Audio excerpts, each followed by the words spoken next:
Paceums. What's going on? So another installment of my old toy vlog. We're vlogging. I remember this one. Flashback. And this one. Flashback.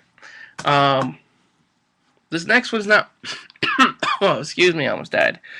This next one isn't really a toy per se, but it's something that I collected growing up, and they're kind of in toy form now. If you grew up in Chicago, and I guess in the new zoo in Los Angeles, they had these available.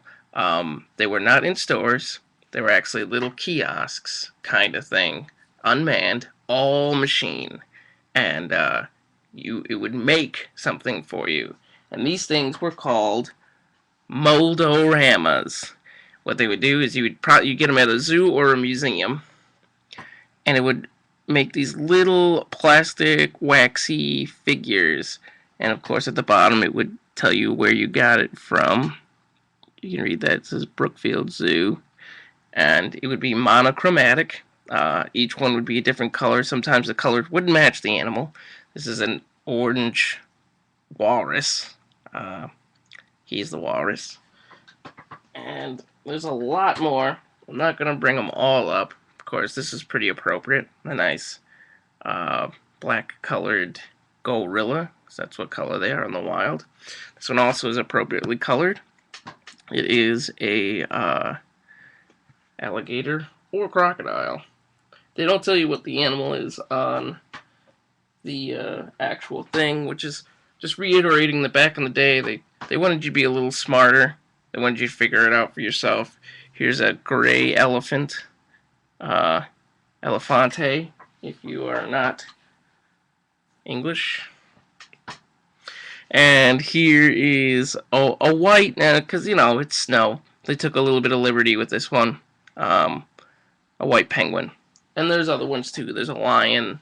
I think they started making some dinosaurs. The Brookfield Zoo specifically had a train engine, a red train engine, because they had a train on the premises that would bring you around the perimeter of the zoo. The best thing about the Mold-A-Rama, though, was the making of it. The smell, the sound, if you had your hand on the machine, it would vibrate. And what it was two big molds, side by side, two big metal molds, and they would have I wish I could put a picture up for you. They would have a little showcase window, and it would tell you what animal this makes, the machine makes. And so you put in your money. I think it got up to like $3 at one point, and I haven't seen them since. I don't know if Brookfield Zoo has them still.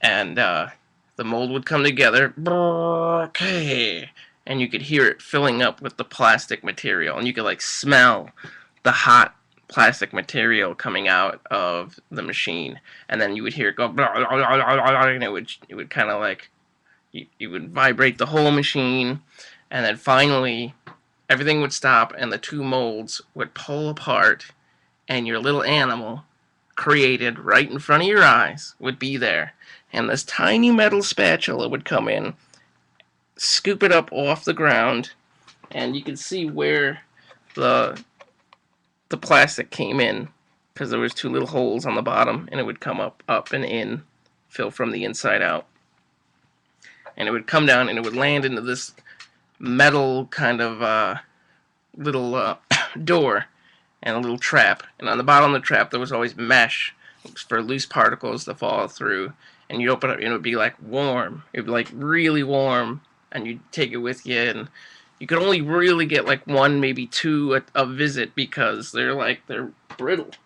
In fact, the first time we moved, they were not taken into consideration, and I lost pretty much my entire collection because they were all smashed. I actually have a smashed one in the box that I just found. But yeah, that's a little piece. My childhood, not exactly a toy, but if you know what they are, that probably was a treat. There you go.